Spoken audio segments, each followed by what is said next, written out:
બધા મજામાં ને? આપણે શિયાળાની ઋતુ ચાલે છે, એટલે આ શિયાળાની ઋતુમાં તમે ખાઈ પીને તો તાજા થાજો, અને સાથે સાથે આ ઠંડી છે તો એમાં તમે તમારું ધ્યાન રાખજો. અને બાળકો, તમે સંક્રાંત, ગઈકાલે આપણી સંક્રાંત, તમે સંક્રાંત પણ સરસ રીતે ઉજવી હશે, તો તેમાં પણ તમે બધાએ પોતાનું ધ્યાન રાખ્યું હશે તે મને 100% ખાતરી છે. બાળ મિત્રો, હવે આપણે તમે ગયા અઠવાડિયે તમે જોયું કે આપણે જે 16મો પાઠ છે તેનો અભ્યાસ કર્યો. હવે પછીનો આપણો 17મો પાઠ છે, તેજલ અમદાવાદમાં.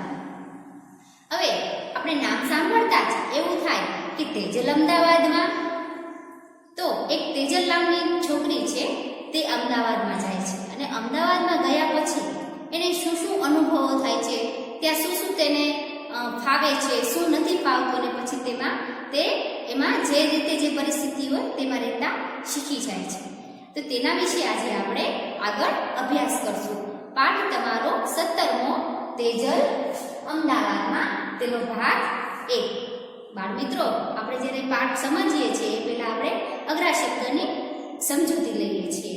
પાઠ સમજાવીએ ત્યારે તમને એની સમજૂતી તો આપવામાં આવે જ છે, પણ શરૂઆતમાં આપણે જરા જોઈ લઈએ અઘરા શબ્દો. સ્ટેશન, શૌચાલય, દુર્ગંધ અને રિવરફ્રન્ટ. સ્ટેશન એટલે તમને ખબર જ છે કે બસ સ્ટેન્ડ, રેલવે સ્ટેશન. એ સ્ટેશન એના અર્થમાં શબ્દ વપરાયેલો છે. શૌચાલય એટલે એ પણ તમને ખ્યાલ જ છે, શૌચાલય. પછી દુર્ગંધ, એ પણ તમને ખ્યાલ છે. હવે રિવરફ્રન્ટ, ઘણા બાળકો અમદાવાદ ગયા હશે તો આ જગ્યાએ ચોક્કસ ફરવા ગયા હશે. રિવરફ્રન્ટ એટલે કે નદીનો કિનારો. આ એક ઇંગ્લિશમાં શબ્દ છે, બરાબર. તો હવે આપણે તમારો જે પાઠ 17 છે તેમાં પાઠ્યપુસ્તકમાં પાઠ 17ની આપણે સમજૂતી મેળવીએ. પાઠ 17, તેજલ અમદાવાદમાં. પાના નંબર 129. હું મહિના પહેલાં માતાના ઈલાજ માટે અમદાવાદ આવી હતી. મારી માતાને હોસ્પિટલમાં દાખલ કરી હતી. હવે તેજલ નામની છોકરી છે એ અમદાવાદમાં આવે છે, અને તેની માતાના ઈલાજ માટે તે આવે છે ને તેની માતાને હોસ્પિટલમાં દાખલ કર્યું હોય છે. અમદાવાદ મોટું શહેર. ધીમે ધીમે હું શહેરી જીવનને અનુકૂળ થવા લાગી.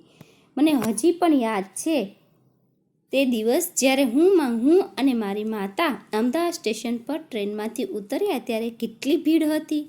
મેં ઝડપથી મારી માતાનો હાથ પકડી લીધો. હવે તેજલ છે એ ધીમે ધીમે શહેરી જીવનને અનુકૂળ થવા લાગી હતી, કારણ કે તે ગામડામાંથી આવી હતી. ગામડાનું વાતાવરણ એકદમ શાંત, જ્યારે શહેરી જીવન એકદમ ધમાલ્યું. ત્યાંની ભીડ તેને હજી પણ તે દિવસનો દિવસ જ્યારે પહેલી વાર આવી ત્યારે એને યાદ આવે છે, અને આવી ભીડ જોઈને તે તેની માતાનો હાથ પકડી લે છે ગભરાઈને. હું વિચારતી હતી કે આટલી ભીડમાં મામા અમને કેવી રીતે શોધશે. તરત જ પાછળથી મેં મોટેથી બોલવાનો અવાજ સાંભળ્યો, તેજલ, તેજલ. મેં પાછળ ફરીને જોયું તો તે મામા હતા.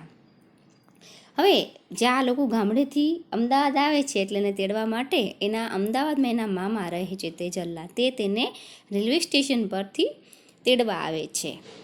જેવું અમે સ્ટેશન છોડ્યું તરત અમે મામાના ઘર તરફ જવાના રસ્તા ઉપર હતા. હવે એ લોકોએ રેલવે સ્ટેશન છોડ્યું અને જે રસ્તો મામાના ઘર તરફ જતો હતો એના તરફ હતા. હવે બાળકો, તમને સંબંધો તો ખબર જ છે કે મમ્મીના ભાઈને મામા કહેવાય, પપ્પાના ભાઈને કાકા કહેવાય. એ સંબંધોથી તમે પરિચિત છો. જો આ ચિત્ર તમે જોજો. પરંતુ દરેક જગ્યાએ ભીડ હતી. એક સાંકડી ગલીમાં હરોળબંધ કેટલી ઝૂંપડીઓ હતી. અમે મામાના ઘર સુધી પહોંચવા તે ગલીમાંથી ગયા. હવે આ તમે ગલી જોઈ શકો છો બાળ મિત્રો, કેવી છે, એકદમ સાંકડી. અમદાવાદમાં તો તમને ખબર છે કે વિસ્તારની દ્રષ્ટિએ એ નાનો છે અને વસ્તીની દ્રષ્ટિએ ખૂબ મોટો છે જિલ્લો. મામા મામી અને તેમની દીકરીઓ અને એક દીકરો આ બધા જ એક રૂમમાં રહે. હું પણ તેમની સાથે અહીં જ રહું છું. જુઓ બાજુનું ચિત્ર છે તેમાં દેખાય છે કે મામાની બંને દીકરીઓ, એનો એક દીકરો, મામી અને પોતે તેજલ બધા એક સાથે એક જ રૂમમાં રહે છે. અમે અહીં બેસીને અહીં બેસીએ, સૂઈએ અને જમવાનું અને કપડાં વાસણ ધોવાનું બધા જ કામ એક રૂમમાં કરીએ છીએ. જો હવે તેજલ છે એ અમદાવાદમાં તેના મામાનું ઘર છે તેનું વર્ણન કરે છે કે ત્યાં એક જ રૂમ છે, તેમાં રસોડું છે, તેમાં બેસે છે, સૂવે છે અને કપડાં વાસણ બધા જ કામ ત્યાં કરે છે એ દર્શાવે છે. અને પોતે કહે છે કે મારા ગામના ઘરમાં પણ એક જ રૂમ છે, પરંતુ અમારે રસોઈ માટે અને નહાવા માટે જુદી જગ્યા છે. અમારે બહાર તરફ આંગણું છે. હવે ગામડામાં તમને ખબર હોય કે એક રૂમ હોય પણ આંગણું મોટું હોય, આજુબાજુમાં જગ્યા ઘણી હોય એટલે એમ વાંધો આવે નહીં. એના પછીનું એક ટોપિક છે કે પાણી જ પાણી. હું, ઋત્વા અને મામી વહેલી સવારે 4 વાગે ઉઠીને સામૂહિક નળ પર પાણી ભરવા જઈએ છીએ. હવે હું એટલે તેજલ, ઋત્વા એટલે એના મામાની છોકરી અને મામી ત્રણેય સવારે કેટલા વાગે ઉઠે છે? 4 વાગે. સામૂહિક નળ પર પાણી ભરવા જાય છે. હવે સામૂહિક નળ એટલે શું?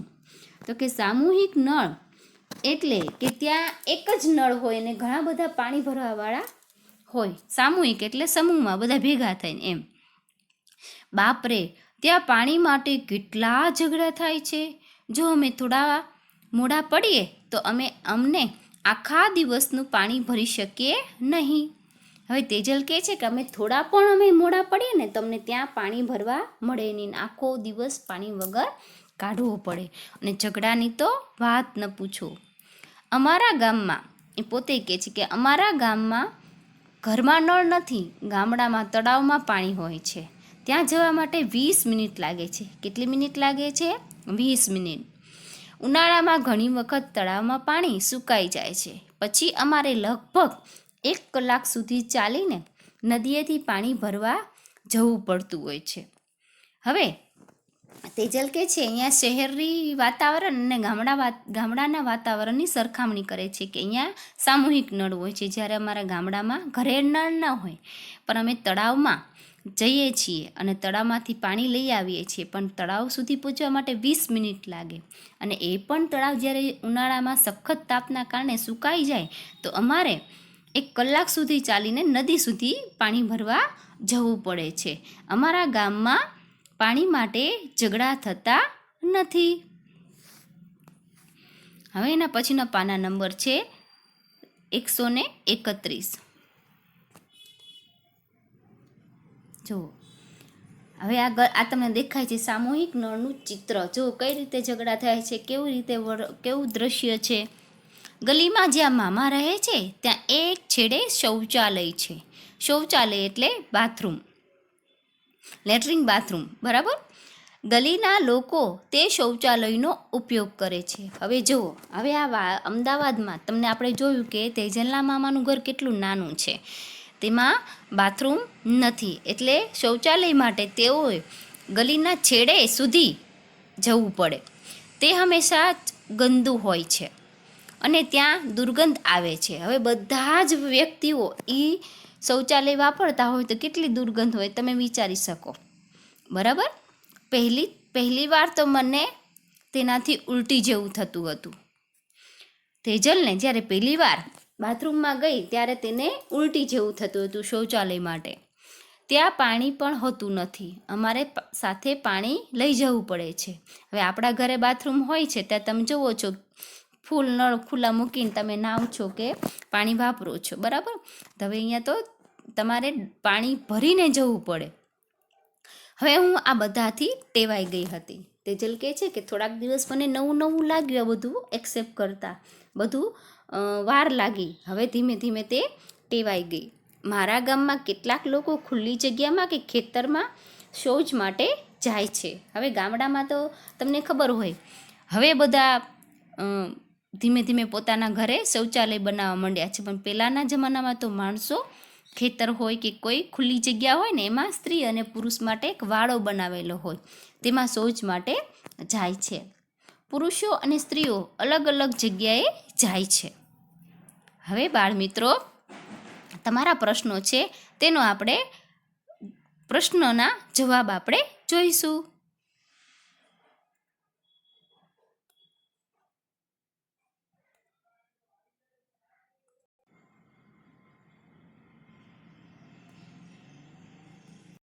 હવે બાળકો, તમારા પાઠ્યપુસ્તકમાં પ્રશ્નો છે કે તેજલને તેની માતાને લઈ ગામથી અમદાવાદ કેમ આવવું પડ્યું હતું? તો જવાબ છે કે તેજલને તેની માતાની સારવાર કરવા ગામથી અમદાવાદ આવવું પડ્યું હતું. હવે તેજલને તેના મામાના ઘરે શૌચાલયનો ઉપયોગ કરતા કેમ ઉલટી જેવું થયું હતું? હવે જવાબ છે, તે શૌચાલય ખૂબ જ ગંદુ હતું અને ત્યાં ખૂબ જ ખરાબ દુર્ગંધ આવતી હતી, તેથી તેજલને ઉલટી જેવું થતું હતું. ત્રીજો પ્રશ્ન છે કે તેજલનું ઘર અને મામાનું ઘર કઈ રીતે જુદું પડે છે? તે પ્રશ્ન છે પાના નંબર 132 ઉપર.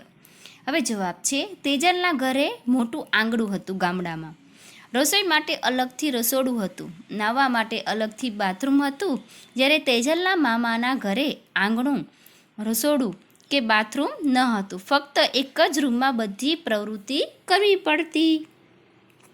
હવે એના પછીનો પ્રશ્ન છે કે તેજલને સામૂહિક નળથી પાણી ભરવામાં અને ગામડાએ પાણી ભરવામાં શું તફાવત લાગે છે? તો આપણે જોયું, ગામડામાં પાણી ભરવા માટે કોઈ ધક્કામુક્કી કે ઝઘડો નથી કરતા, કારણ કે તળાવનું પાણી તેમને પૂરતા પ્રમાણમાં જ્યારે જરૂર હોય ત્યારે મળી રહે છે. જ્યારે અમદાવાદમાં લોકો લાઇનમાં ઊભા રહીને સાર્વજનિક નળ પરથી પાણી ભરવું પડે છે અને પાણી પણ દિવસમાં અમુક ચોક્કસ સમયે જ આવે છે. વિદ્યાર્થી મિત્રો, એના પછીનો છેલ્લો પ્રશ્ન છે કે તેજલના મામા રહે છે ત્યાં વીજળી હશે, તમે કેવી રીતે જાણ્યું?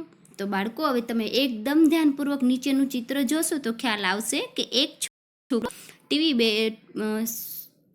પલંગ પર બેસીને ટીવી જોઈ રહ્યો છે અને બાજુમાં તમે જુઓ છો કે મામા તેજલ, એના મમ્મી અને પોતે તેજલ એ ગલીમાંથી પસાર થાય છે, ત્યાંથી વાયર પણ ઉપર દેખાય છે. એટલે આપણે અનુમાન લગાવીએ અને અમને ખબર પડે છે આપણે ચિત્ર જોતા. જવાબ છે કે તેજલના મામા જ્યાં રહે છે ત્યાં વીજળી છે, કારણ કે આ ફોટામાં તમે જોઈ શકો છો કે તેજલના મામાના ઘરે એક ટીવી છે અને રસ્તા પર પણ વીજળીના તાર અને થાંભલા જોઈ શકાય છે. બાળકો, આપણે પ્રશ્નોના જવાબ જોયા, એના પછી નીચે છે 132માં પાના ઉપર શીખી લીધું.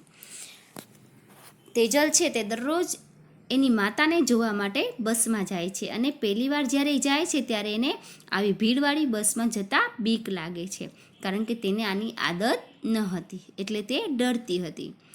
પણ હવે એવું નથી, મને ખબર છે કે કઈ રીતે લાઇનમાં ઊભું, કેમ ટિકિટ લેવી, ટિકિટના પૈસા કેટલા આપવા અને ક્યાં ઉતરવું, તે એને અનુકૂળ આવી ગઈ હતી અને તેને બધું ફાવી ગયું હતું. અમે જ્યાં રહીએ છીએ ત્યાં નજીકમાં ઊંચા મકાનો છે. મારા મામી ત્યાં 7 ઘરની સફાઈ અને વાસણ ધોવાનું કાર્ય કરે છે.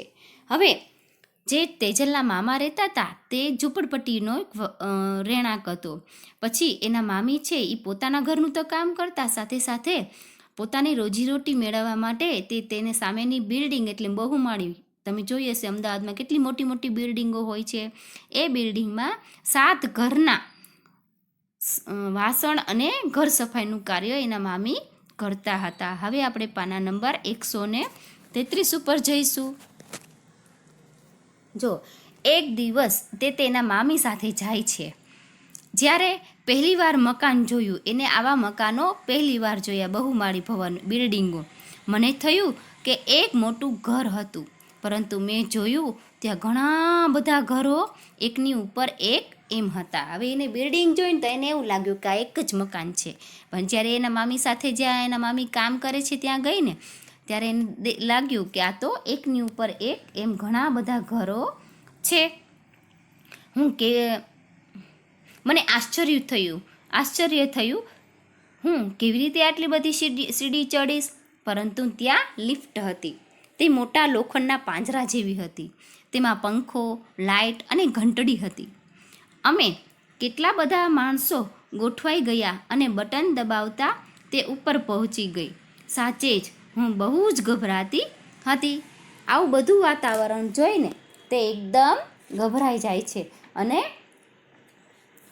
પહેલી વાર જોવે એટલે આપણે નવાઈ લાગે ને, પછી ધીમે ધીમે જે વસ્તુથી આપણે ટેવાઈ જઈએ પછી એ વસ્તુથી આપણે અજાણ્યું લાગે નહીં. અને ધીમે ધીમે તેજલ પણ તે વસ્તુ સાથે એડજસ્ટ થઈ અને બધી જ વસ્તુ શીખી ગઈ. બાળમિત્રો, આપણે પાઠની સમજૂતી તો મેળવી. હવે આપણે એની પછી જે પ્રશ્નો છે તેની આપણે સમજૂતી મેળવીશું. બાળકો, જે આપણે પાઠ્યપુસ્તકમાં જે પ્રશ્નો છે તેની સમજતા આપણે પાઠ્યપુસ્તકમાં મેળવી, પણ એનાથી જે બીજા વધારાના જે પ્રશ્નો છે જે આપણે ગુરુકાર્યમાં આપીએ છીએ એ પ્રશ્નોની આપણે સમજૂતી મેળવીએ. પહેલો પ્રશ્ન છે કે તેજલના મામાના ઘરે કોણ કોણ હતું? તો આપણે પાઠના શરૂઆતમાં જ આ પ્રશ્નનો જવાબ આવી જાય છે. તેજલના મામાના ઘરે મામા, મામી, તેમની 2 દીકરીઓ, તેનો દીકરો એમ 5 વ્યક્તિઓ ઘરમાં રહેતા હતા. એના પછી બીજો પ્રશ્ન છે કે તેજલની મામી ઘરકામ ઉપરાંત બીજા ક્યાં કામ કરે છે? તેજલના મામી પોતાના ઘરકામ ઉપરાંત તેમની બાજુમાં આવેલા બહુમાળી મકાનોમાં 7 ઘરોની સફાઈ અને વાસણ ધોવાનું કામ કરે છે. હવે એના પછીનો ત્રીજો પ્રશ્ન છે કે તેજલ પહેલીવાર અમદાવાદ આવી ત્યારે તેને કઈ કઈ બાબતોનો ડર લાગતો હતો? તેની પણ આપણે ચર્ચા કરી છે.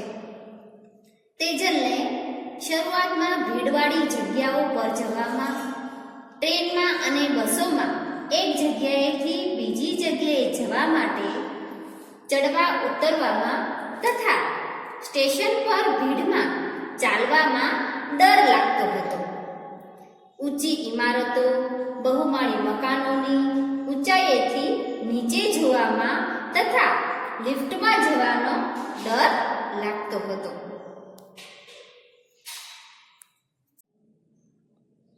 બાળકો, આપણે ત્રીજો પ્રશ્ન જોયો, એના પછીનો ચોથો. તેજલના ગામમાં લોકો શૌચ ક્રિયા માટે ક્યાં જાય છે? તો જવાબ છે કે તેજલના ગામના થોડાક લોકોના ઘરે શૌચાલય છે, પરંતુ કેટલાક લોકો ખુલ્લી જગ્યામાં કે ખેતરમાં શૌચ માટે જાય છે. પુરુષો અને સ્ત્રીઓ શૌચ માટે અલગ અલગ જગ્યાએ જાય છે. એના પછી 5મો પ્રશ્ન છે કે અમદાવાદમાં તેજલ દરરોજની બસની મુસાફરી વિશે કઈ કઈ બાબતો શીખી?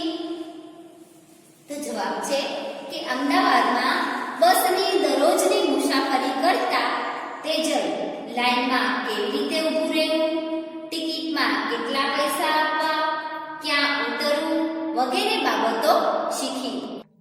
બાળકો,